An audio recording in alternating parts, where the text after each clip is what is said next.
At this time, I'd like to welcome my brother legislator, Joe Booth.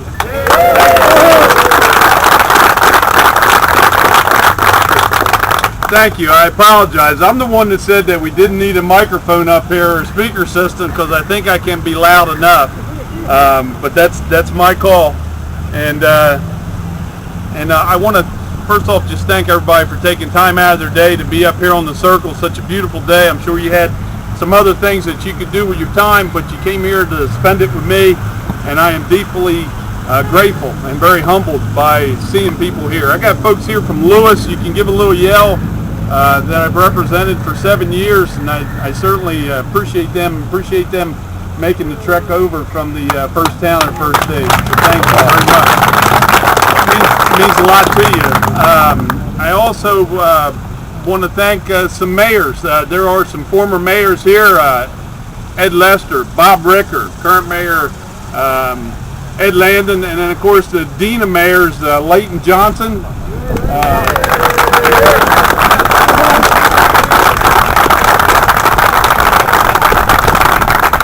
You notice I'm not giving Leighton the podium. I think everybody in Georgetown understands why.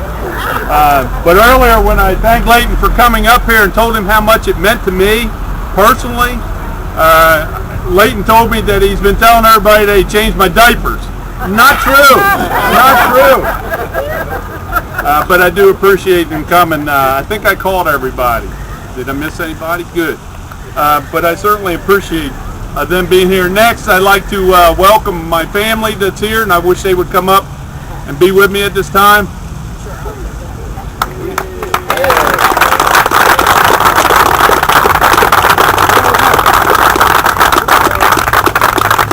Don't ask me to name them. I haven't seen them in 6 months.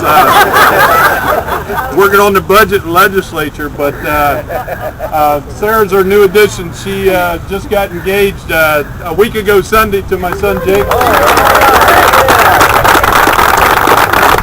We told her there's a Booth tradition. I said, did Jake get down on his knee and propose? She said, yes, he did. I said, that was your chance to run. Now you're stuck with the Booth tradition. So anyway, my youngest son Butch, who's going to be taller than all of us.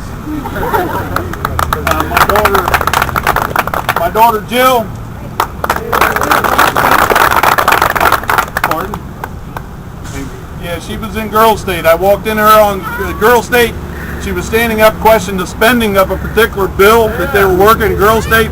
I said, she sounds just like her dad in the basement. Good luck, future Delaware. My daughter Beth, Margaret Ann couldn't make it. And of course my wife Margie and my daughter Margaret Ann couldn't make it here today. So, my in-laws Peter and Margaret Trofer are here. They're standing by Mayor Landon. Thank you for coming down from New Jersey. Again, this is a very difficult race. And it's difficult not in necessarily in the time frame that we have to work with, which is August 3rd. But it's difficult because of the person that we seek to replace in this seat. As Senator Simpson mentioned, Thurman Adams was a giant on the political landscape of Delaware. He was kind to everybody that he spoke to, kind and fair.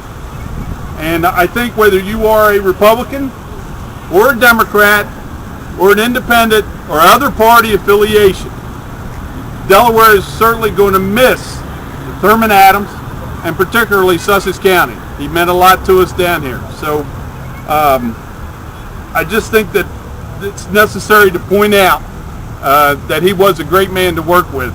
As Gary mentioned, half my district was in Gary's district and part of my district was in Thurman, so I had a chance to work with him not only as a mayor for 6 years, but also as a state representative. And you grow to respect somebody like Thurman Adams. He is something else that's surely going to be missed. With that, I have to say I've been in training for this particular job. As I mentioned, or have mentioned, or you will hear in the next 3 weeks, that starting out on town council here in Georgetown after working civic organizations, Chamber of Commerce, Kiwanis, Pop Warner, Little League, got on city council, became mayor, succeeded my good friend Leighton Johnson after 26 years. And of course my joke to Leighton was after 26 days, I said, I don't know how you ever lasted 26 years.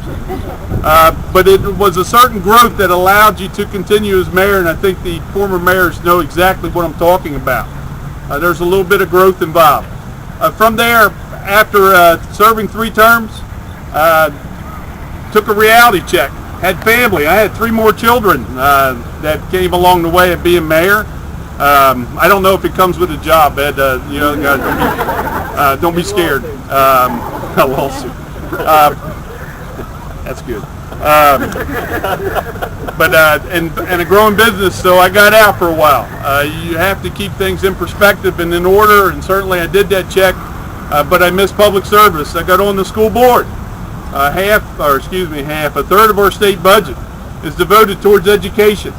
It's another learning curve, another interesting aspect or prerequisite that should serve me well if elected to the Senate. After school board, I got elected to the House of Representatives in my 7th year and serving in my 4th term. It's been an interesting experience, but probably none more interesting than serving on the Joint Finance Committee these past 3 years. Certainly this last year, when you look at the 20% of your revenues not coming to the state, you have to make very tough decisions. And it's nice that I had 2 years of experience to make those decisions. And I think, there's still work to do. As Dave mentioned, didn't vote for the tax increases. I think there's still areas that we can adjust in the budget, and I look forward to doing that. Hopefully as senator, but I look forward to taking another crack at that budget and seeing if we can't get a government in the state of Delaware that taxpayers can afford.